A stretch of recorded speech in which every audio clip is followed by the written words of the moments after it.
dissipa as trevas, abre os meus olhos pra ver. Diga: lindo tu és, lindo tu és. Eu só quero adorar-te, dar os meus dias. Diga o que você veio fazer. Vim para adorar.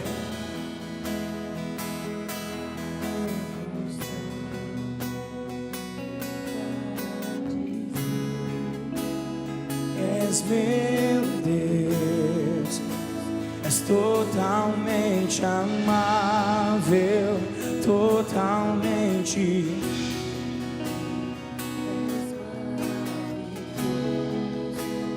Para mim, e sobre todos tu és exaltado, entronizado nos céus. Humildemente viestes à terra, se entregou por a... Diga!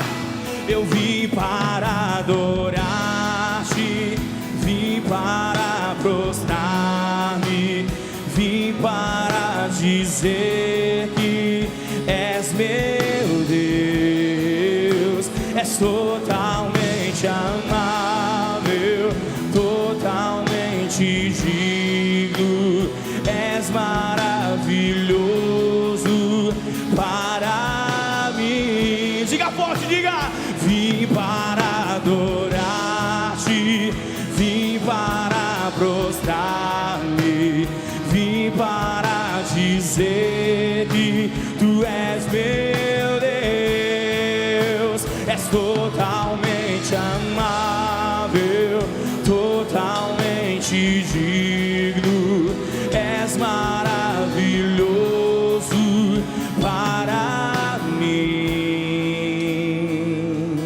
Não saberei quanto custou ver meus pecados lá na cruz. Não saberei quanto custou ver meus pecados lá. Diga bem alto, diga! Eu não saberei quanto custou ver meus pecados lá na cruz. Não saberei quanto custou ver meus pecados lá na cruz. Vim para adorar-te, vim para prostrar-me, vim para dizer que és meu Deus, és totalmente amável, totalmente digno, és maravilhoso para mim. Diga isso, diga! Vim para adorar-te, vim para prostrar-me, vim para dizer: és meu Deus, és totalmente amável, totalmente digno, és maravilhoso para mim.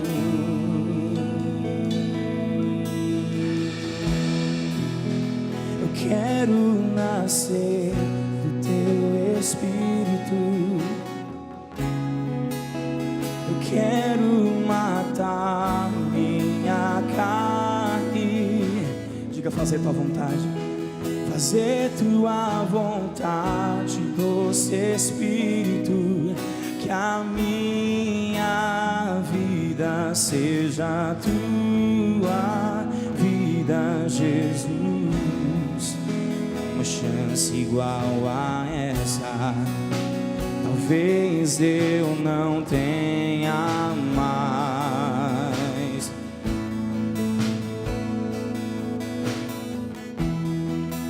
Quero estar em tua presença, nem que seja a última vez. Diga: se tiver que gritar, eu gritarei. Se tiver que gritar, eu gritarei. Se tiver que chorar, eu chorarei. Se tiver que humilhar o meu espírito, assim o farei. Me dá mais uma chance. Eu quero nascer do teu espírito.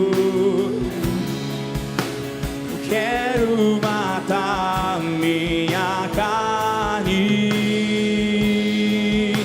fazer tua vontade, doce Espírito.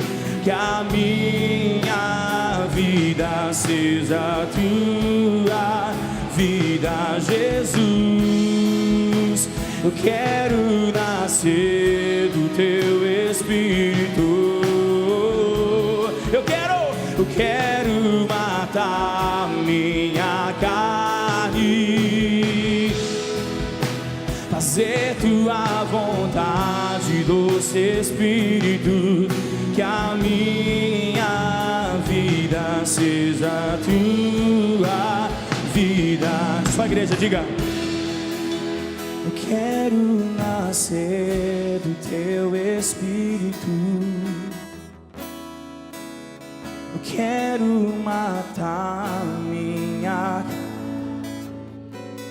fazer tua vontade, fazer tua vontade, doce Espírito. Que a minha vida seja tua vida, Jesus.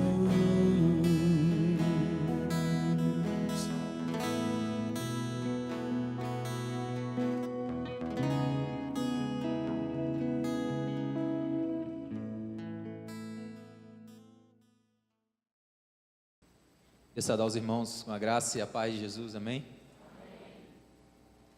Mais uma vez, motivo de muita alegria, retornar à minha casa, casa do meu Deus, lugar onde eu nasci, no Evangelho, lugar onde eu fui criado, lugar onde eu fui disciplinado, instruído, aqui fui batizado também, me casei, e devo tudo praticamente da minha vida às pessoas que fazem parte desse lugar, as pessoas que já fizeram parte desse lugar.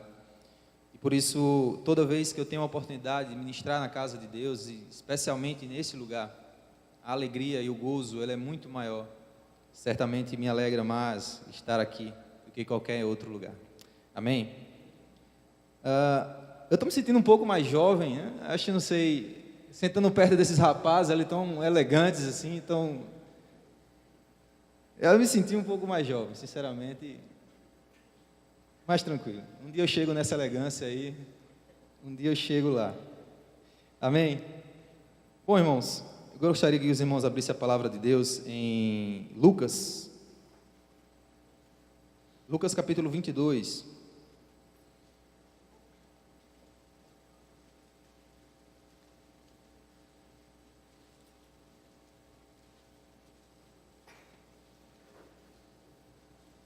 Lucas capítulo 22, versículo 36.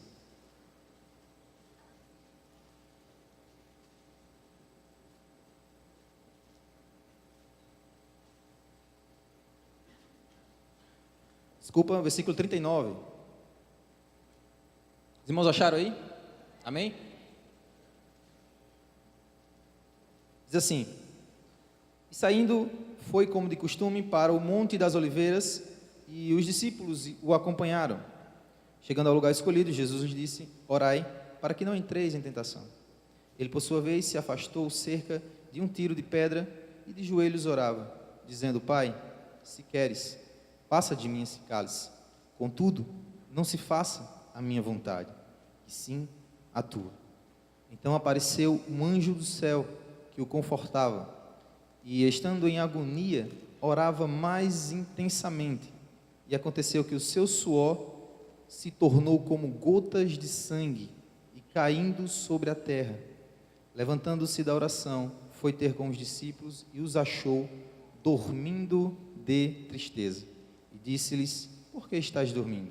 Levantai-vos e orai, para que não entreis em tentação. Os irmãos podem olhar esse texto e tudo o que já foi visto. Quem participou do congresso ontem, infelizmente não pôde vir, e percebeu que o tema se baseia em torno da mensagem do Evangelho de Mateus. Os irmãos podem estar estranhando, mas o tema do congresso é Mateus, porque você vai falar de Lucas. É interessante perceber que os evangelhos, eles contam a história de Cristo Jesus, todos com suas características peculiares. Mateus tem uma característica, Marcos tem uma característica, Lucas tem sua característica e João tem uma característica totalmente distinta desses três.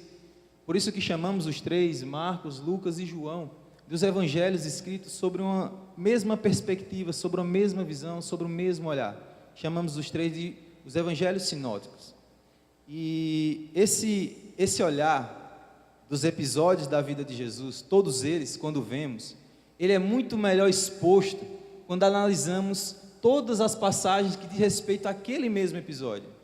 Porque esse episódio da vida de Jesus, ele é descrito em todos os evangelhos. Então, não tem como eu falar desse episódio, da oração de Jesus no Getsemane, sem citar os outros textos que falam também da mesma coisa. E por que eu escolhi o Evangelho de Lucas para falar desse tema? Por que eu escolhi do Evangelho de Lucas para falar acerca desse assunto hoje aqui?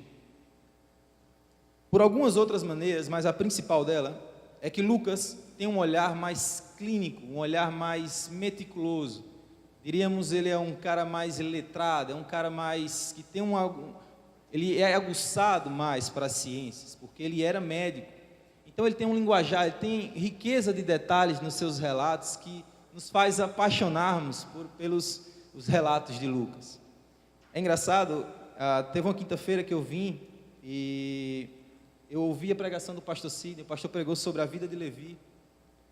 E Lucas trazia coisas que no Evangelho de Marcos nós não percebíamos. Em Lucas, quando Jesus chama Levi, Jesus disse: vem, segue-me, e deixando tudo, esse deixando tudo, é que fazia a diferença na compreensão desse texto. Então Lucas traz coisas que a gente às vezes não percebe. E é engraçado também, nesse texto, Lucas traz algumas observações que são importantes para a nossa vida e para a melhor compreensão desse texto. Então, por isso que eu escolhi o Evangelho de Lucas para falar sobre isso.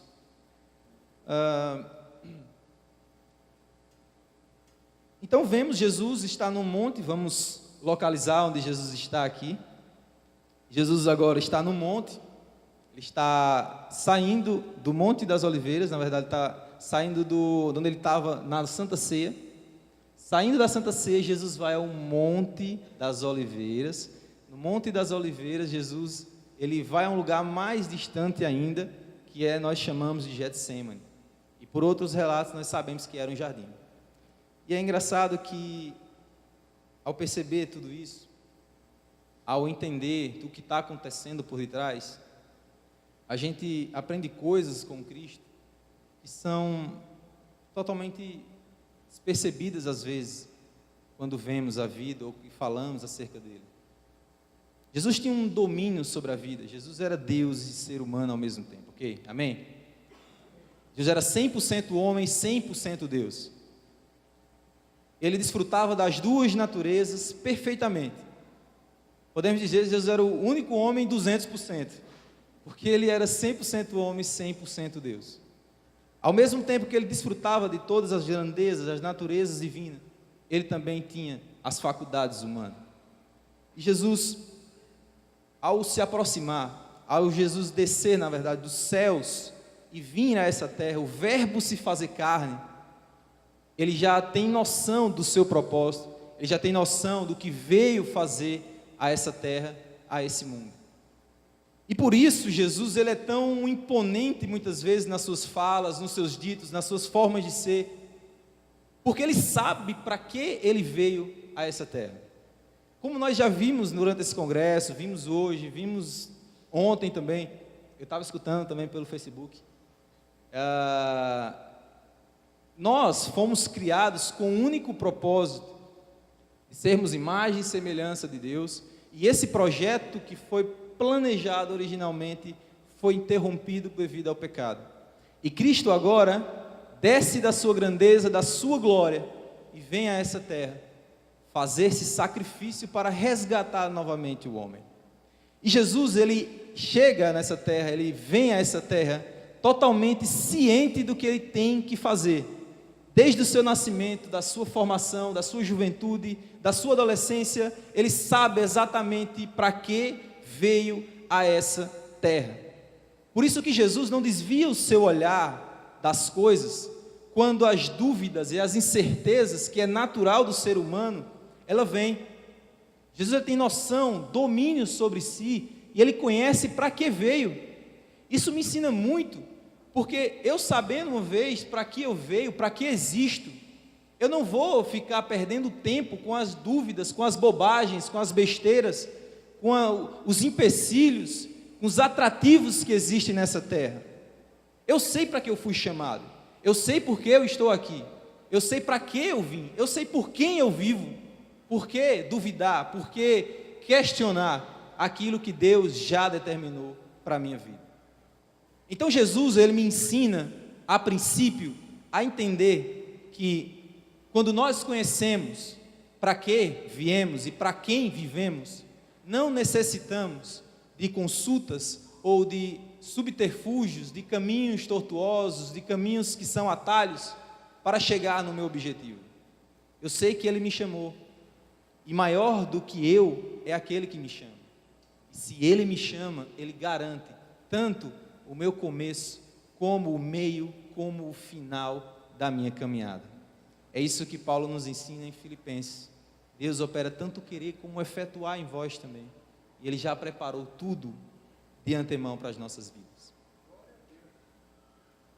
E entendendo a vida de Cristo acerca dessas coisas, a gente percebe Jesus caminhando, como Lucas vai dizer, de progresso em progresso, de estatura em estatura, a progressividade da vida de Jesus, normal e natural como todos nós.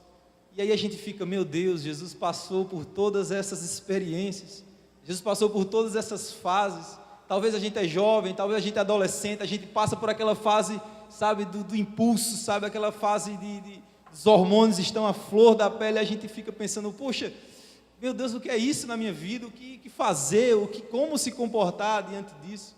Mas quando a gente entende que Cristo, sendo Deus, também não pulou as etapas de sua vida, Jesus viveu cada uma delas como se fossem as últimas.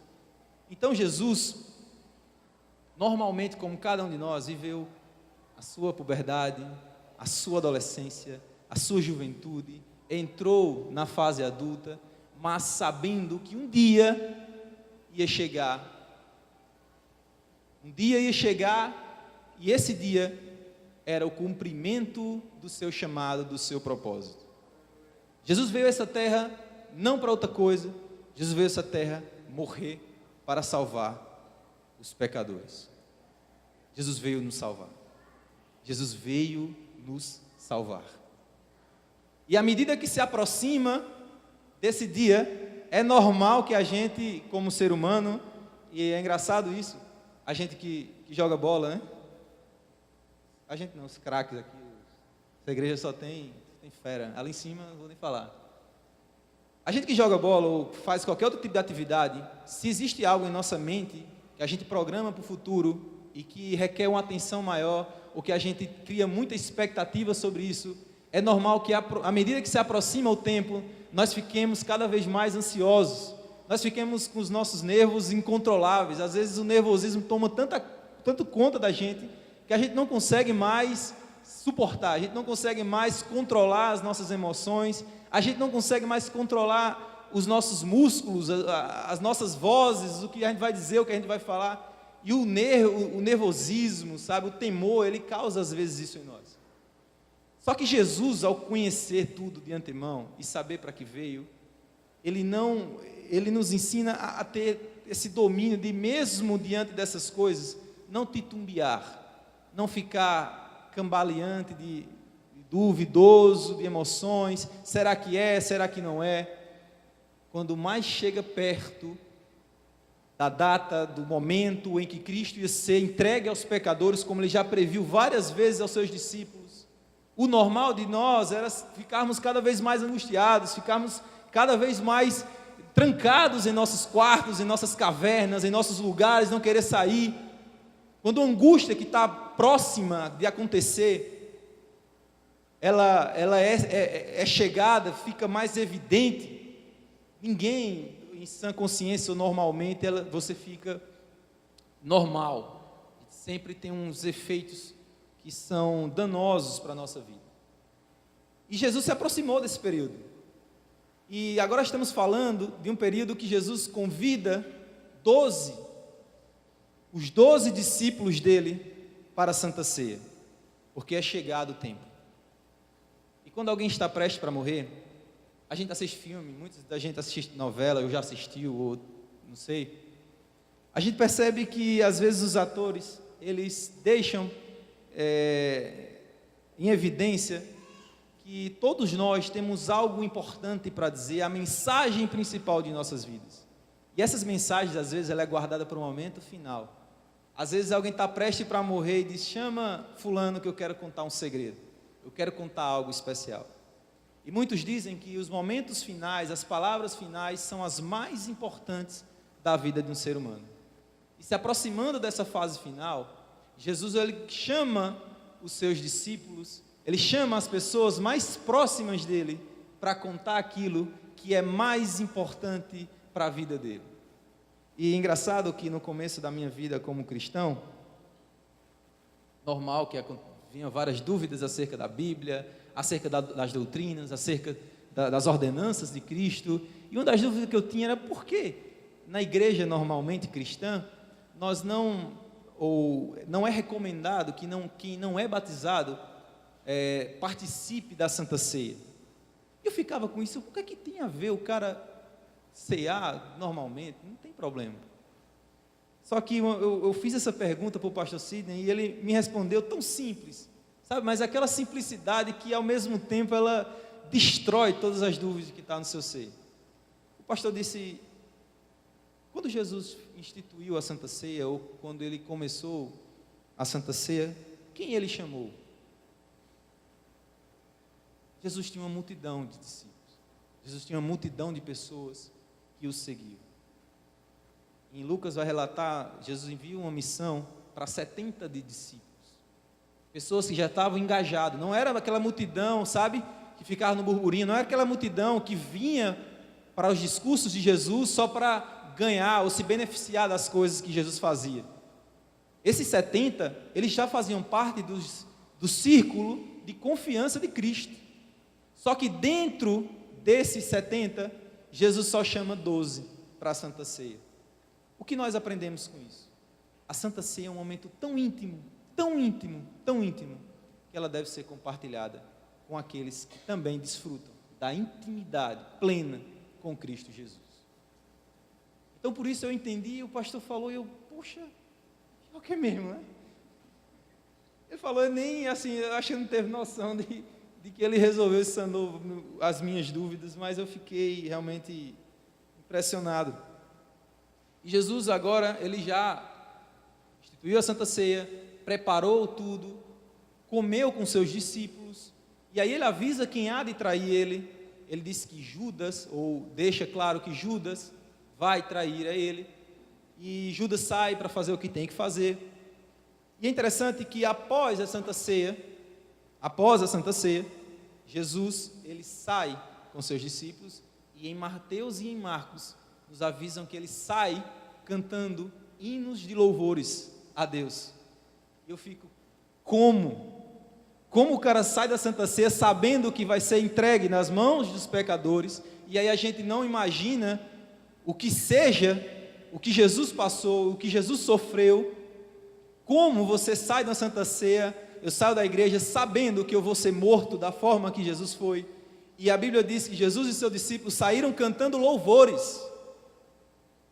Ele saiu cantando louvores. E eu ficava, meu Deus, como é que pode alguém com essa magnitude, alguém com esse pensamento? Não, é isso que Deus quer para a minha vida, que seja feito.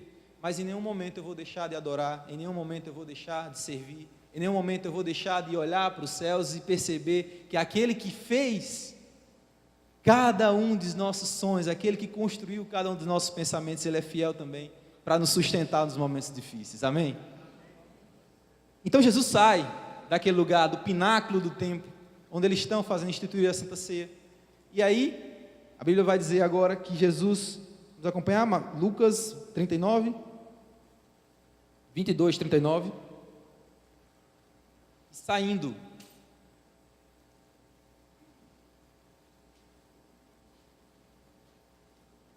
como de costume para o Monte das Oliveiras, e os discípulos o acompanharam. Então Jesus sai do lugar onde eles estavam, na Santa Ceia, e agora ele vai com os discípulos para um monte chamado Monte das Oliveiras. É engraçado, foi-se difundido, muito comum e real de fato, que o lugar onde Cristo orou, aquela oração fervorosa, conhecida como a oração do Getsemane, e que esse lugar, o Getsemane, era um jardim. O Getsemane de fato era um jardim. O Getsemane era um jardim no Monte das Oliveiras. Existia o Monte das Oliveiras e um lugar mais distante, um lugar separado, existia esse jardim, que muitos chamavam de Getsemane. Mas como nós entendemos isso, como nós descobrimos isso? Em João vai nos falar também sobre esse jardim. E aqui eu em casa analisando o que dizer, o que falar acerca desse texto, o que falar acerca de tudo o que está acontecendo nesse congresso, e diante também do tema proposto, exclusivamente do texto proposto, eu fiquei, meu Deus, o que é que eu vou dizer acerca de projeto original, nesse texto aqui, nessas condições e nesse contexto? O que eu vou dizer, o que eu vou falar? E analisando tudo e percebendo o Getsemane como um jardim, e eu entendi, meu Deus, Jesus, Ele está nesse momento agora, no jardim, prestes a tomar uma decisão, ou lutando contra a sua natureza humana, acerca de algumas outras coisas, só que essas decisões, essa luta, essas batalhas eram em um jardim. Isso me leva a algo muito mais atrás, algo de fato do nosso projeto original, ao nosso projeto onde nós somos criados em um jardim. O homem vivia em um jardim, o homem vivia no jardim do Éden, desfrutando de todas as benesses de Deus, desfrutando da presença de Deus de uma maneira tão plena, tão completa, tão cheia, sabe, e que só vamos desfrutar ou voltar a desfrutar isso quando Cristo voltar e nos ressuscitar com Ele também. E eu fiquei, meu Deus, que coisa maravilhosa, sabe? Não tinha texto melhor para Luiz Ivan escolher do que esse para falar de projeto original. Quando nós lemos também Apocalipse, nós percebemos um lugar que é muito, mas muito parecido também com um jardim. Deus diz que há uma árvore da vida plantada nas cidades celestiais. E eu fico imaginando essa árvore da vida também parecido com o contexto em que Adão foi colocado no Éden. Eu fico pensando entre o jardim do Éden e o jardim onde Deus reinará eternamente com os santos, existia o jardim de Getsemane. Entre o começo e o final existia o jardim de Getsemane. Por isso, esse episódio ele é tão importante para a vida, não da igreja. Esse episódio ele não é importante para a vida dos evangélicos ou dos católicos. Esse episódio não é importante para a vida do cristianismo. Esse episódio ele é importante, ou mais importante, da história da humanidade. De sorte que mesmo aqueles que não comungam, ou mesmo aqueles que defraudam a fé, aqueles que não seguem os caminhos retos de Cristo Jesus, até estes foram alcançados e estes são os alvos também da morte vicária de Cristo. Então esse episódio do Getsêmani, ele é um dos mais importantes, sobretudo para resgatar o projeto original de Deus para a vida do ser humano. Sem esse episódio, não seria possível acontecer congresso, não seria possível haver uma canção tão bela como essa, não seria possível estar aqui neste lugar, não seria possível pregar, não seria possível adorar, não seria possível nada. Sem esse episódio de Cristo, nada disso poderia acontecer. Por isso, devemos fitar os nossos olhos, conectarmos agora nas coisas que Deus tem para nos ensinar através desse episódio. Eu sei que muitas vezes a gente vem ou vai a lugares que talvez não sejam originalmente do nosso interesse. Às vezes vai para os lugares, eu vou lá só para fazer presença mesmo, vou só para marcar o território, né? Mas eu peço que essa noite você preste bem atenção no que Deus tem para falar, porque como Paulo dizia, não somos nós que dizemos, mas Cristo que habita em nós.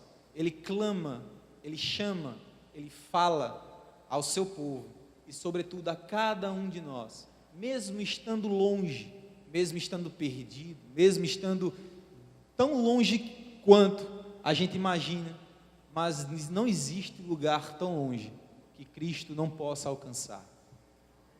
Então eu peço que vocês se conectem das coisas, dos atrativos, de tudo que nos rodeia e que a gente penetre na palavra de Deus, porque ela é viva e eficaz. Ela falou ontem, falou hoje e continua falando e sempre falará aos corações daquele que tem disponibilidade para ouvir e colocar em prática a sua palavra. Amém? Recorrente na Bíblia, a gente percebe que Jesus ele é comparado, e por isso eu entendo essa passagem, Jesus ele é comparado ao primeiro Adão. Em Romanos capítulo 5, não precisa abrir agora, mas depois, quando chegar em casa, você pode abrir e conferir tudo isso. Romanos capítulo 5, Paulo vai fazer várias analogias acerca de Jesus e de Adão. O primeiro Adão e o segundo Adão. Jesus ele é posto como o segundo Adão. Ou seja, aquele que tem a missão de redimir a humanidade. Porque eu, às vezes também, entre vários pensamentos que eu tinha, eu disse, o que é que eu tenho a ver com o pecado de Adão? O que é que eu tenho a ver com um cara que viveu não sei nas quantas, não sei nem se existiu, o que é que eu tenho a ver? Se ele pecou, o problema é dele, não era para mim sofrer as consequências. Eu fico, poxa, não tenho nada a ver com esse cara. Mas pensando dessa forma, para cada ação que cada um cometesse, cada um fosse responsável e pagasse pelas suas ações, não existe nada, repito, não existe nada que façamos para pagar preço pelos nossos pecados. Somente um Cordeiro Santo, perfeito, poderia fazer esse papel. Somente um Cordeiro de Deus poderia fazer tudo isso. E eu entendo a representatividade, ou seja, tudo aquilo que aqueles representantes nossos fazem, refletem sobre as nossas vidas. Abrindo aspas, falando em representatividade, nós estamos num período, irmãos, muito crucial na vida do Brasil, do brasileiro, de tudo que se envolve a nossa nação. E representatividade é algo que a gente tem que ter muita consciência e convicção no que vai falar, para que, como Paulo dizia, a sua consciência não te acuse, para que você não seja cúmplice do mal, para que você não chame o mal de bem, para que você não seja participante das obras das trevas. Eu chamo a atenção o fato da igreja ter um papel preponderante durante todo o curso da história.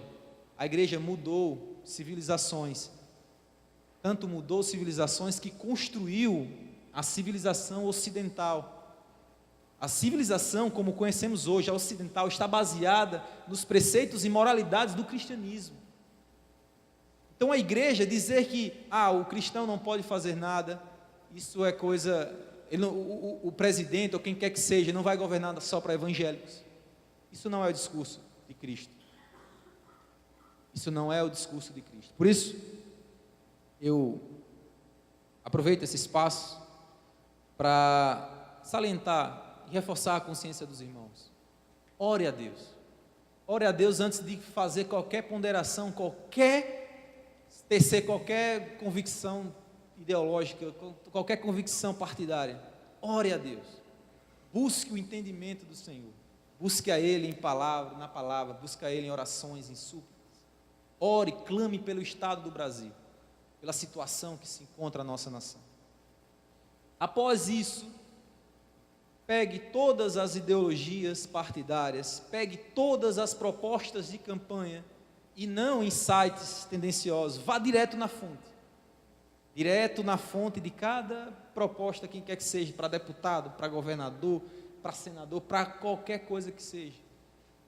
Analise, pegue cada um dos itens, veja se encontra algum respaldo, veja se encontra algum problema, se encontra algum impedimento para o avanço do Evangelho de Cristo, se encontra algum impedimento para as coisas que Cristo quer para cada um de nós. Porque se o padrão moral de Cristo não for suficiente para a sociedade, qual será? Se as propostas de Cristo para o ser humano não forem as melhores, qual será? Por isso, a nossa visão, ela tem que ser totalmente pautada, é como se fosse um óculos, onde Cristo é as nossas lentes, e agora a gente enxerga o mundo através das lentes de Cristo. Não há como mais o cristão olhar para as coisas e não perceber que a falta de Jesus na vida das pessoas é o principal problema. Então analise pauta por pauta, vê se não há algum problema. Logo após isso, você pode tomar suas decisões, pôr à prova, pegar o seu candidato, a pessoa que você escolheu, orar a Deus, Deus é essa pessoa. Porque isso que nós temos hoje, a democracia, o direito de eleger aqueles que nos representam, é direito que hoje tem que ser muito celebrado, porque em outros tempos não foi possível. Eu estava assistindo os vídeos da igreja dos mártires cristãos, das pessoas que pagaram com sua própria vida para que hoje nós estivermos aqui. Eu vendo essas pessoas, eu fico pensando, poxa, se eles pudessem escolher tirar Nero do posto, com certeza eles fariam isso. Se eles pudessem escolher pessoas que não barrassem, ou pessoas que não fossem de encontro aos seus planos, ou os planos de Deus para a sua vida, com certeza os cristãos do primeiro século teriam deposto Nero. E por que hoje eu vou fazer o contrário? Porque hoje eu tendo a opção de escolher, eu vou escolher justamente aqueles que, como Nero fazia, perseguiam não a mim, mas também meus filhos, doutrinariam meus filhos em todos os lugares que fossem, inculcando em suas cabeças doutrinas de demônios. Que pessoas saem de faculdades, muitas vezes, as faculdades públicas do Brasil, infelizmente, a pessoa entra com valores cristãos, defendendo a moralidade cristã, da família tradicional, das coisas de Deus, mas retorna, eu percebo que não é questão de ateu ou cristianismo versus ateu, não é isso, não é isso. Há uma guerra ideológica em todos os lugares, e nós sofremos a perseguição ideológica em todos os ambientes que passamos.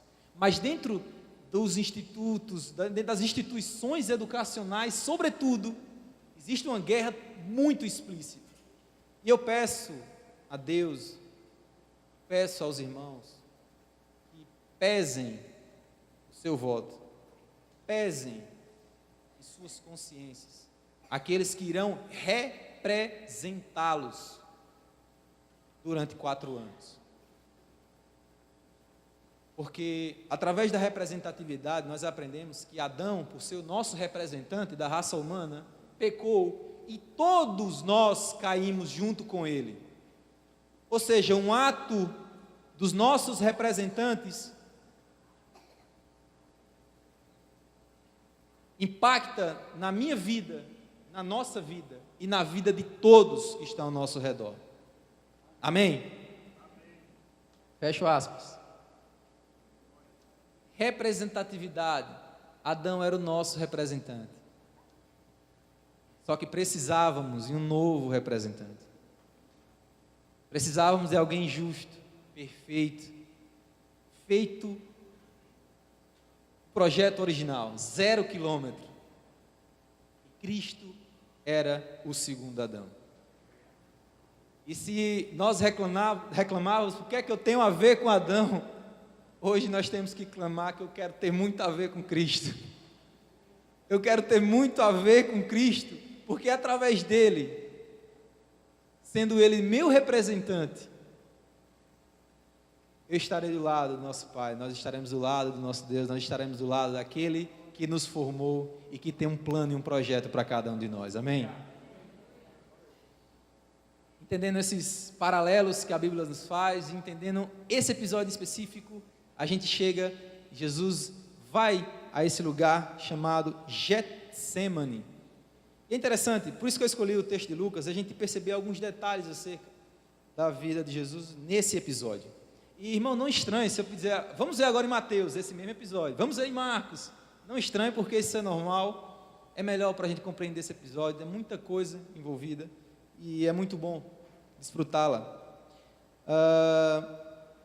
Falar sobre o projeto original, dizer como o homem se perdeu, isso, graças a Deus também, desde muito tempo a gente já vem inculcando isso na nossa cabeça, falando sobre Adão, o pecado original, as coisas.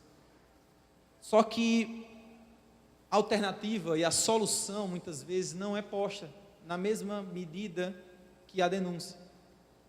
Então, como fazer para retornar ao projeto original de Deus?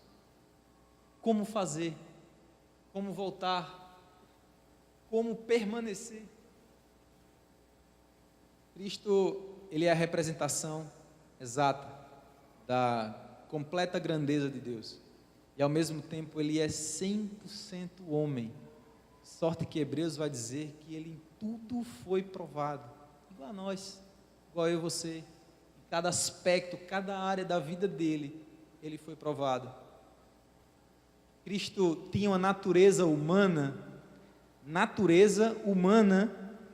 igual a nossa. A diferença da nossa humanidade para a humanidade de Jesus era que Jesus era 0 quilômetro. Jesus pertencia ao projeto original.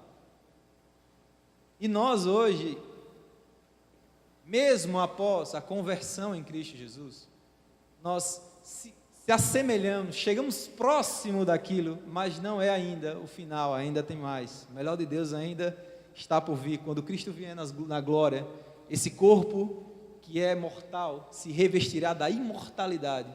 E quando aquilo que for mortal se revestir da imortalidade, se cumprirá a palavra que está escrita: tragada foi a morte pela vitória. Onde está a morte, a tua vitória? Sabemos que o aguilhão da morte é a lei, e a força do pecado é a lei, mas graças a Deus que nos deu vitória através de Cristo Jesus. Amém? Vamos entender como esse episódio de Getsemane nos faz entender como voltar aos projetos originais de Deus, a ser um 0 quilômetro novamente, a ser uma pessoa próxima daquilo que Deus quer, ou exatamente aquilo que Deus quer. Vamos ver o versículo 39.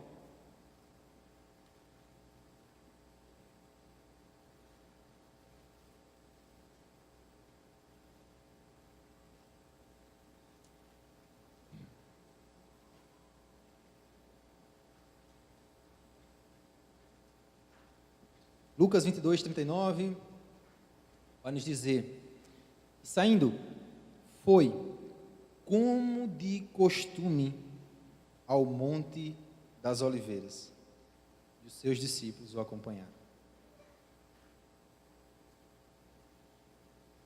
Marcos e Mateus não nos dão essa informação extra. Marcos e Mateus dizem que Jesus foi ao Getsemane. Lucas vai nos dizer que Jesus, como de costume, foi a esse jardim. Era corriqueiro e normal para Jesus. Sempre que às intempéries e às dificuldades relacionadas à natureza humana, gente, você ser humano não é pecado. Você sentir as coisas referentes ao ser humano não é pecado em si. Dor, tristeza, angústia, e justamente os motivos que fizeram Jesus ir novamente a esse lugar foi justamente isso. A minha alma está profundamente triste, até a morte. Jesus se encontra totalmente angustiado, totalmente tomado agora por esses sentimentos que é normal do ser humano. Todos nós, em algum momento da nossa vida, nos deparamos com problemas, com coisas que nos impedem de prosseguir, coisas que nos impedem de viver, às vezes sequestra o nosso pensamento, o nosso futuro, sequestra a nossa paz. A gente não consegue pensar em outra coisa, nada além daquilo. Só que Cristo, passando por esse problema, por essas coisas referentes à natureza humana, que é dor, angústia, sofrimento, passando por tudo isso, Cristo escolhe ir para um lugar de costume. E eu aprendo com isso, que diante dos problemas, da fraqueza do ser humano, qual lugar que a gente vai? Para onde vamos?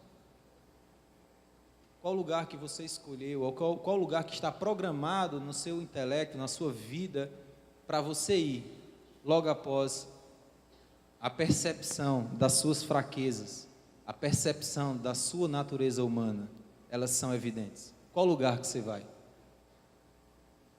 Jesus, como representante máximo nosso, ele nos ensina que tem que haver um lugar específico, especial. Não falo em um espaço físico em si, mas sobretudo uma pessoa em si, deve ser reservada na nossa vida para a aproximação, a busca e o compartilhamento dessas emoções. Deus não quer que você carregue os fardos sozinhos. Aliás, Deus não quer que você carregue fardos. Através da súplica, através do clamor, nós podemos dividir esses fardos com Deus. E devemos escolher lugares específicos, sobretudo os lugares corretos, para irmos quando essas necessidades, essas coisas referentes à natureza humana acontecerem. É normal tudo isso.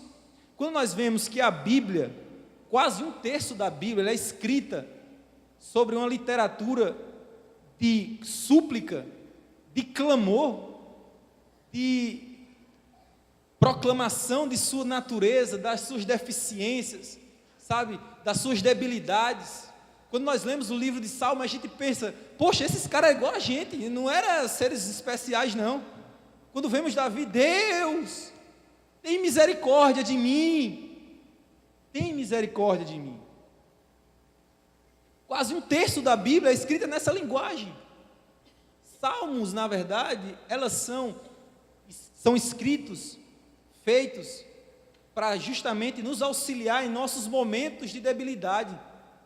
Então eu recomendo para os irmãos, recomendo para a igreja, leia Salmos, leia o livro de Salmos, leia um Salmo e perceba o quão rico e quão proveitoso é desfrutar daquele ensinamento do salmista, que mesmo passando por várias dificuldades, mesmo passando por uma tormenta sem palavras, ele retira daquilo dali o que há de melhor.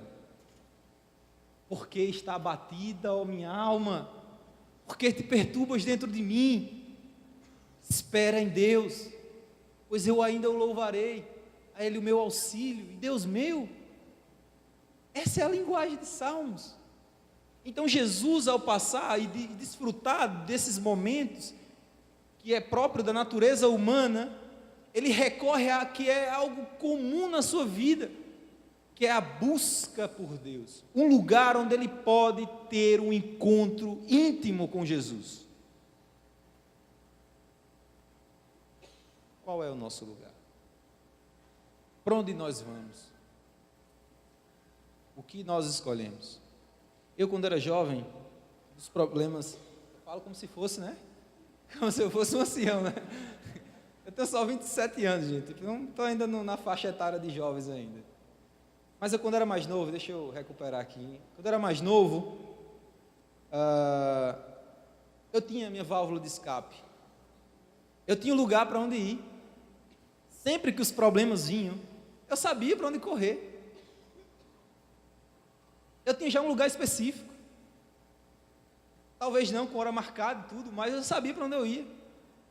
Ou ia me divertir com bebidas, com festas, com coisas que era algo paliativo, algo para tentar aliviar a minha dor. Mas o que eu estava percebendo é que isso era apenas ópio, estava apenas piorando as coisas, os problemas, pois não adianta fugir delas. E talvez esse seja o quadro de muitos que aqui estão, que ao depararem com as coisas, os problemas, a angústia que é normal, Pedro vai dizer que se passamos pelas aflições, em nome de Cristo, somos mais bem-aventurados ainda. Sobretudo, existem pessoas que passam problemas e aflições normais. Todo mundo vai passar essa vida de dificuldade. Mesmo você hoje na igreja, ou você vivendo a vida cristã, você não está imune a isso. Então, independente se você é cristão ou não, esse problema vai vir. Esse problema vai vir. E para retornarmos ao nosso projeto original, precisamos entender as nossas fraquezas e, sobretudo, correr para o lugar correto. No jardim do Éden, Adão desfrutou de uma das suas faculdades, que talvez nós hoje pesamos essa faculdade que ele teve, essa escolha que ele teve. E após essa escolha, ele escolhe o lugar errado para ir. Ele se esconde de Deus. Ele vai para onde Deus não está. Eu sei que hoje Deus tem também os seus Adãos vendo por aqui, e certamente Deus já tem falado, já tem martelado, já tem inculcado em suas mentes a semente do Evangelho. E ao invés de irmos para os lugares onde é perceptível a graça de Deus, é perceptível a misericórdia, é perceptível todo o amor de Jesus, nós ainda prefiramos irmos para as tendas da iniquidade. O salmista vai nos falar no Salmo 84, é melhor estar na porta da casa do meu Deus do que habitar nas tendas da iniquidade. Corra para os braços de Jesus. Corra para os braços de Jesus. Mesmo você hoje não tendo um relacionamento tão íntimo com Ele, mesmo você hoje estando no seu pensamento tão distante, até você que convive com Ele, tem uma intimidade mais profunda com Ele, faça de um lugar, de um local, de um hábito, algo costumeiro na sua vida.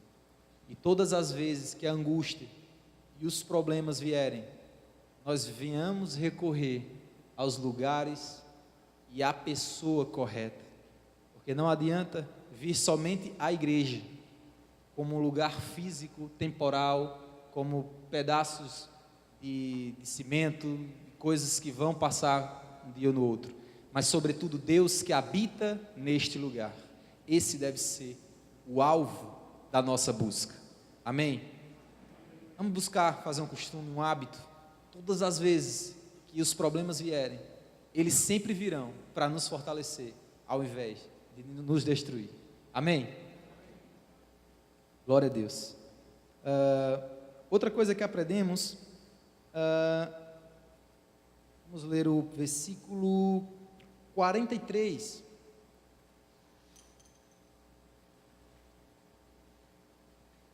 Então lhe apareceu um anjo do céu que o confortava.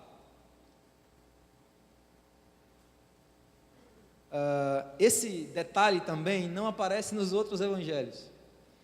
E o que nós percebemos é que quando nós, ao nos depararmos com nossos problemas, nós decidimos buscar a Deus em um determinado lugar que já é costume nosso.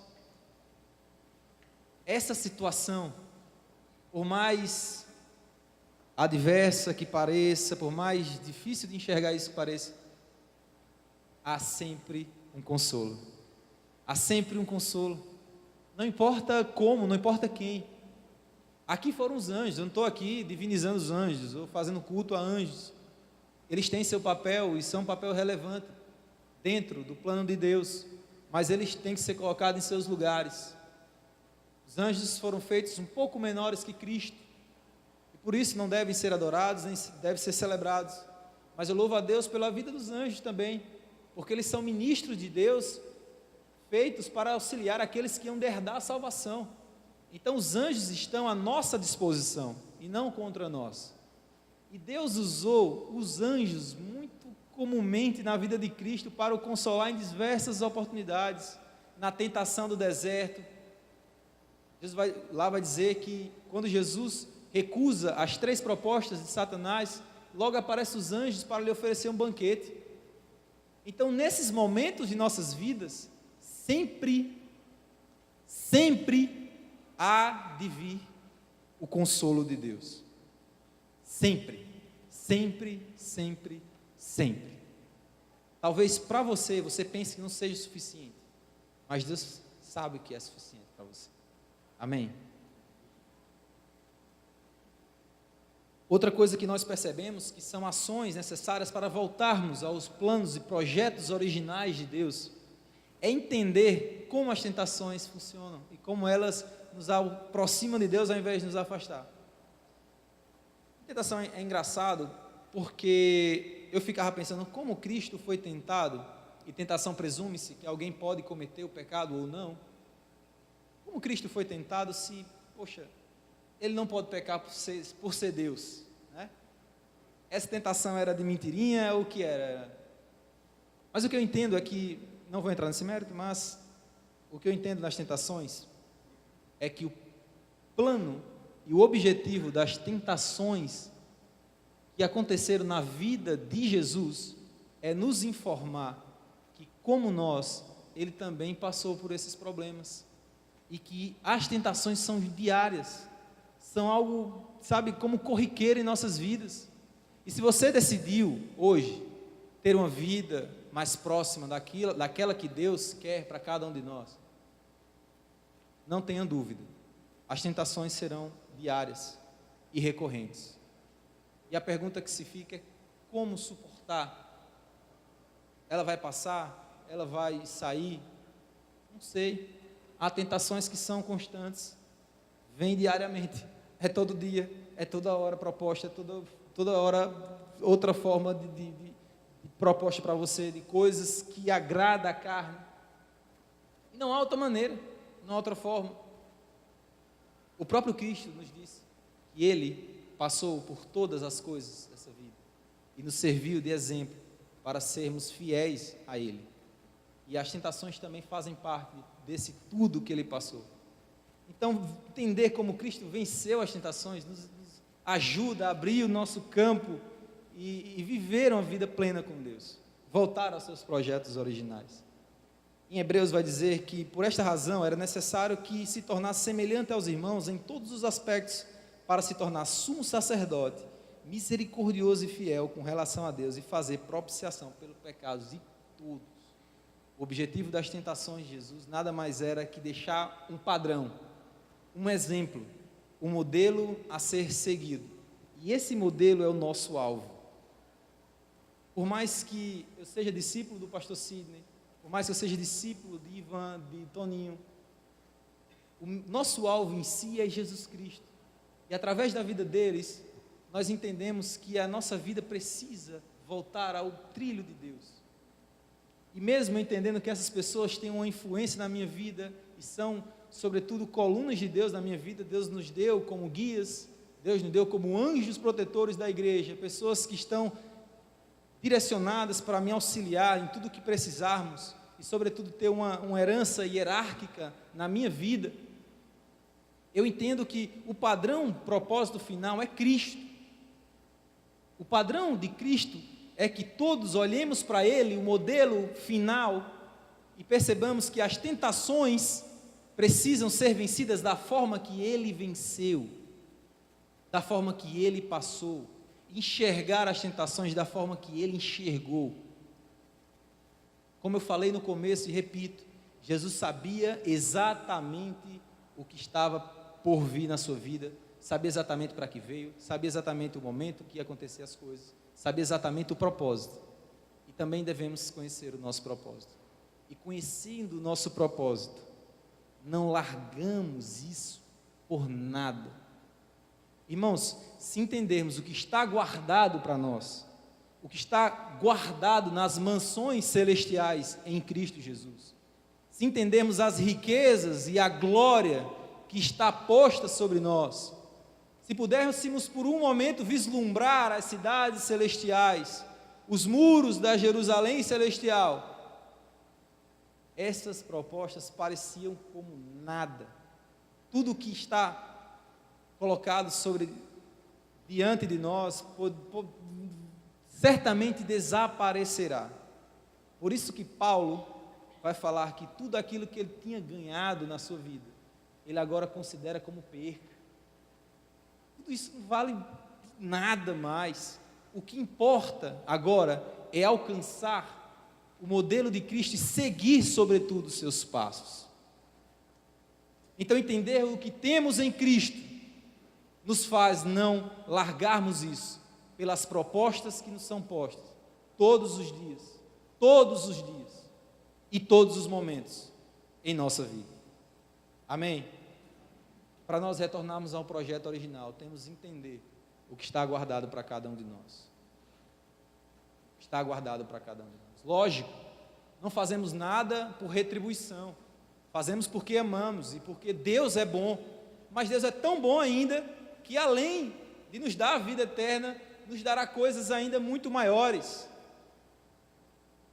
Além da vida eterna, de desfrutar de Deus por completo, todos os dias, a todo momento.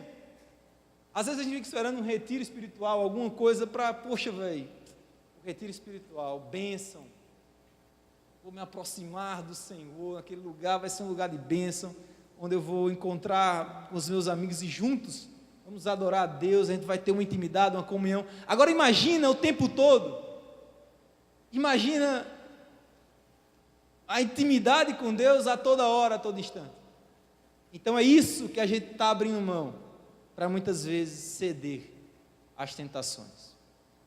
Mas eu espero que hoje, através do exemplo de Cristo, nós sigamos aquilo que Deus originalmente desenhou para cada um de nós. Amém? E por fim, já ouvi falar que nunca acredite quando o pregador disse, por último, concluindo, temos o tema máximo, temos o tema e talvez um dos episódios até muito tratado por literaturas não cristãs, que é esse dito de Jesus. Vamos acompanhar, ainda no Evangelho de Lucas, no capítulo 22, versículo 42.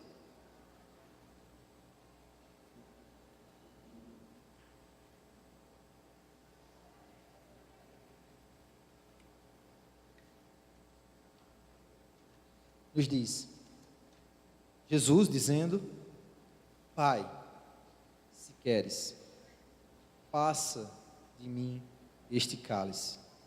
Contudo, não se faça a minha vontade, e sim a tua.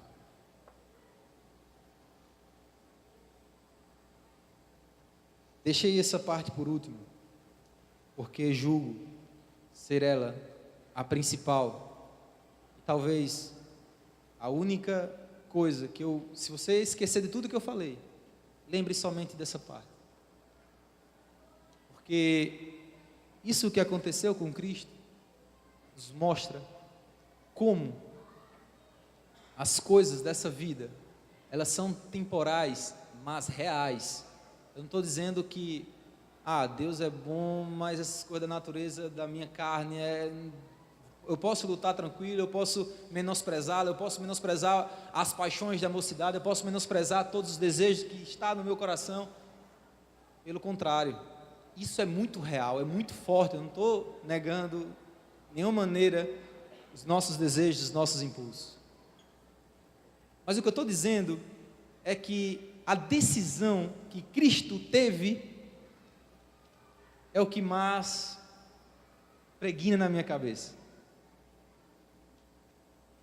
Contudo, não seja o que eu quero, e sim o que tu queres.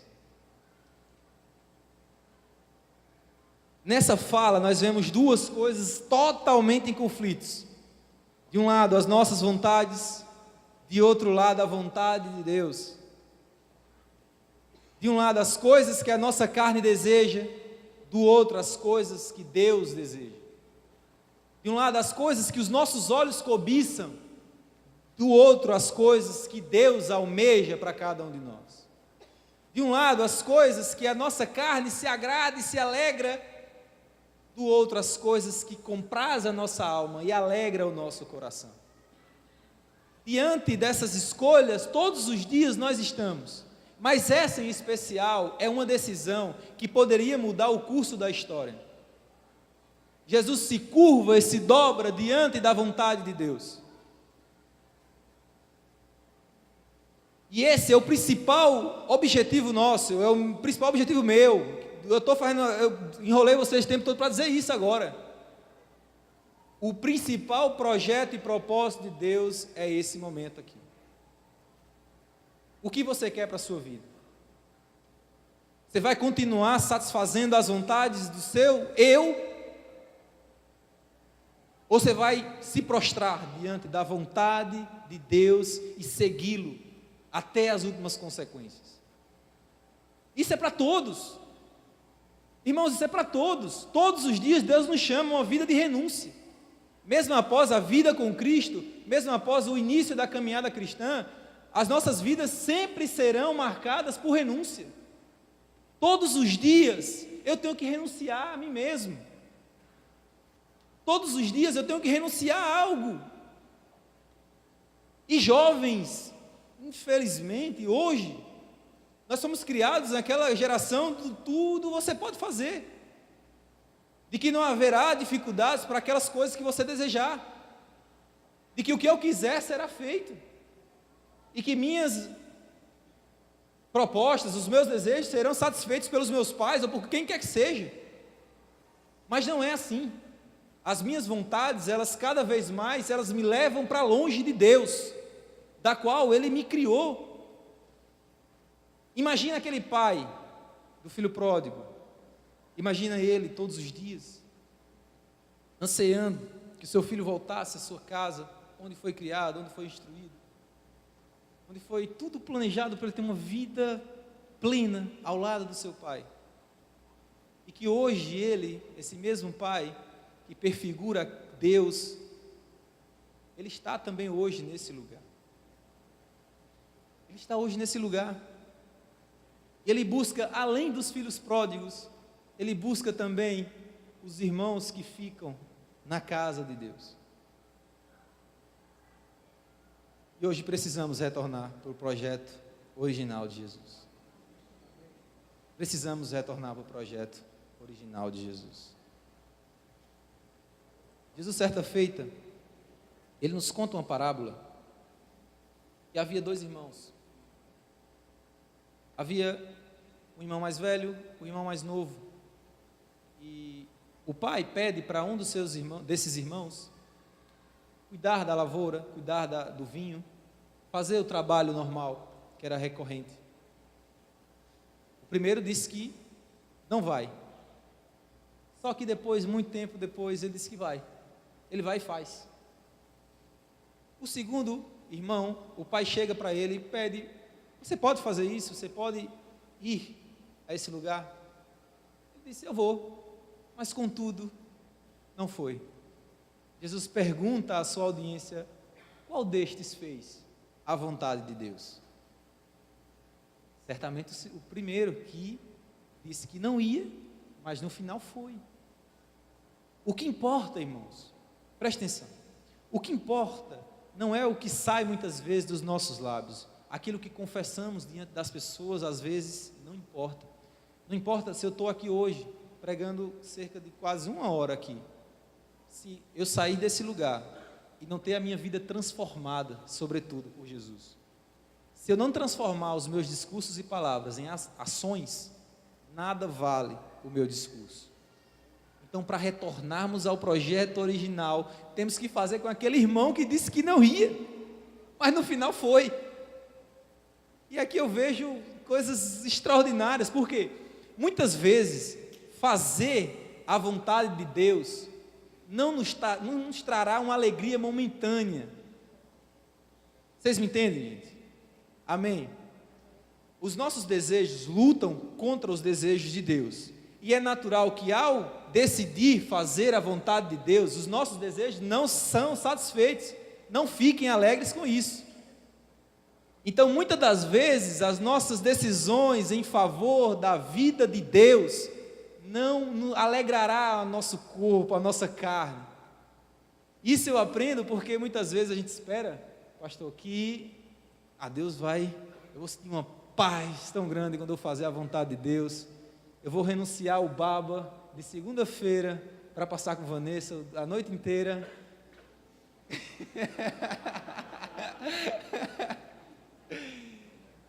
Amém, né, Vanessa?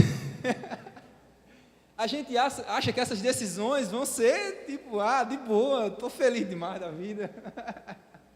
Vanessa, eu estou aqui, mas sinceramente.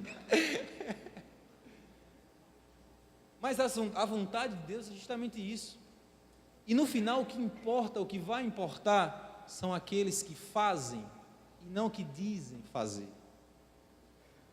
Por isso que Jesus completa a parábola dizendo que muitas meretrizes, muitos publicanos precederão vocês, fariseus, no reino dos céus. Porque a princípio eles disseram que não ia. Mas depois, após outro convite, após a relutância do evangelho, como em Atos, Lucas vai relatar a conversão de Paulo como uma fera, Paulo sendo uma fera e Deus querendo domá-lo, e dura coisa é lutar contra os aguilhões. Depois de muito tempo essas pessoas voltam ao caminho do Senhor. Então essas precederão o evangelho antes daqueles que dizem fazer, mas não fazem. Portanto, o mais importante, apesar dos nossos desejos, apesar das nossas vontades, apesar dos nossos sonhos, que muitas vezes temos que renunciá-lo por causa do Evangelho de Jesus. Apesar de tudo isso, o importante, o que importa, é fazer a vontade de Deus. Contudo, não seja como eu quero. Não seja da forma que Janderson planejou escrever as coisas. Não seja da forma como Janderson escolheu viver. Contudo, seja como tu queres, Senhor. Porque tu sabes o que é melhor para mim. Tu sabe cada detalhe da nossa vida. Tu sabe cada detalhe da trilha que estamos caminhando. Sabe cada detalhe, conhece tudo de nós. Conhece a quantidade de fios de cabelo que há em nossa cabeça. Ele conhece a nossa história de uma maneira, como a música diz, Ele nos conheceu quando nós éramos ainda substância informe. Não havia nada formado, Cristo já conhecia cada um de nós. Então Ele, mais do que ninguém, sabe o que é melhor.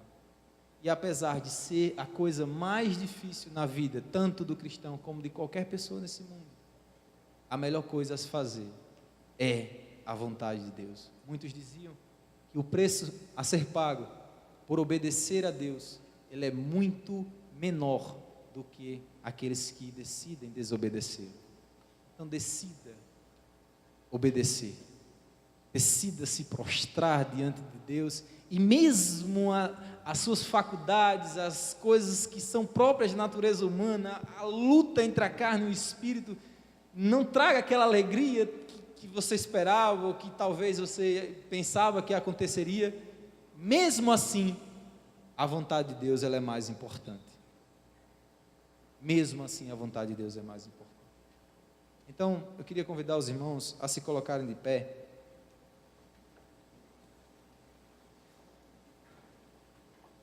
E com a permissão lógica dos irmãos, eu consigo de fazer uma oração. E logo em seguida eu estou passando a palavra.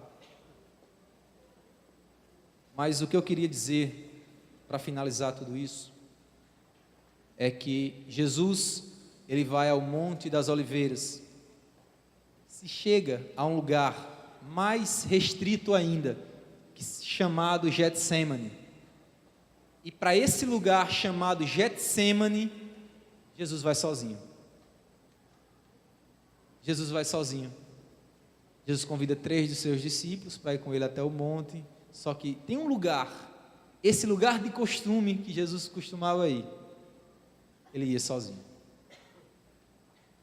E hoje, Deus está convidando, não está convidando você, casal. Deus não está convidando você, pai e filho. Deus está convidando você. Você mesmo. Venha para o lugar para onde Ele planejou para a sua vida. Se prostre diante dEle. Derrame a sua alma, seu coração, tudo aquilo que está dentro de você, perante os pés de Cristo. E uma coisa eu tenho certeza nessa vida: tudo aquilo que eu abri mão, ou que nós abriremos mão, por causa de Cristo, eu nunca perdi. Amém? Tudo aquilo que abrirmos mão, por causa do Evangelho de Jesus, nunca perderemos. Nunca perderemos. Mas aquilo que eu tentar guardar por mim mesmo,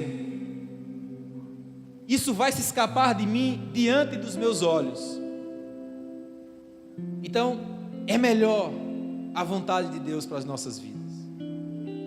E que hoje, após se prostrar diante de Deus, entregar a nossa vida, o nosso coração e se inclinar à sua vontade, escolhamos que a vontade dele seja feita em nossas vidas. Vamos perceber o seguinte: ao levantarmos dessa oração, que Cristo se fará presente em nossas vidas. Cristo se fará presente, e a sua presença é maior que a vida. O seu amor vale mais que 1000 palavras, o seu amor vale mais que todas as coisas. Pai, nesse instante, colocamos a nossa vida diante de Ti, colocamos a nossa história. Tu sabe daquilo que precisamos, Tu sabe daquilo que necessitamos. Mas, Senhor, durante toda a nossa história, há algo que luta, que peleia contra as Tuas coisas. Há algo que nos faz, ó Deus, inclinar para o pecado. Ó Deus, nós Te pedimos que, como o Senhor já sofreu tudo isso, o Senhor passou por cada detalhe dessa história, o Senhor passou por esses momentos. Eu posso falar para o Senhor porque o Senhor conhece. Deus, apesar de minha carne e meus desejos não quererem que eu renuncie a tudo isso, mesmo assim, Senhor, seja feita a Tua vontade. Seja feita a Tua vontade, Senhor.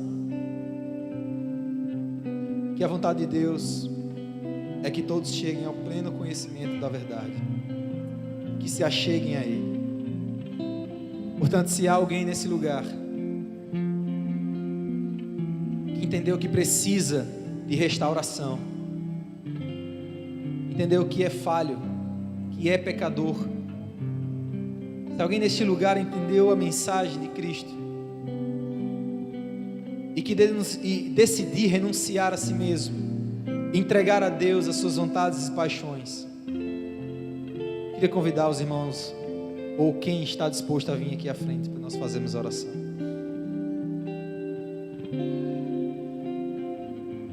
Saiba que Cristo te chama, e o convite se estende não apenas para aqueles que nunca conheceram a Cristo, mas para aqueles que já conheceram, mas estão afastados.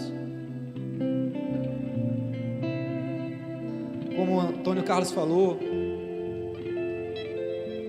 lamentaremos o tempo perdido que não passamos junto com o nosso Criador. Por isso, É com muito amor que fazemos isso, não para constranger ninguém, mas porque muito amamos a todos aqueles, pois experimentamos um relacionamento com Deus e queremos que todos desfrutem também. A vontade de Deus é sempre melhor para a sua vida, não importa qual seja. Cristo tem os melhores projetos para você, Cristo tem as melhores coisas para você. Se você sonhou com um bom casamento, se você sonhou com uma boa faculdade, se você sonhou com bons empregos, saiba que Cristo sonhou isso e muito mais para a sua vida. Deus é o nosso Pai, e todos os pais se alegram em dar boas coisas a seus filhos. Com Deus não é diferente. Então não pense por você abnegar suas vontades, que Deus não te possa dar coisas muito mais importantes, mais satisfatórias para a sua vida. Pai, obrigado, Jesus, pois eu sei que a Tua palavra não volta vazia neste lugar. A Tua palavra é viva e eficaz. Ela sempre produz um resultado. É por isso que eu te louvo, Senhor. Porque o Senhor dos céus é a própria palavra. O Senhor dos céus é o próprio Evangelho. E não é os pregadores, não são os pastores, os diáconos, os presbíteros que chamam, mas sim o próprio Senhor. Muito obrigado, Senhor, por tudo. E eu te louvo, Senhor, em nome de Jesus. Amém.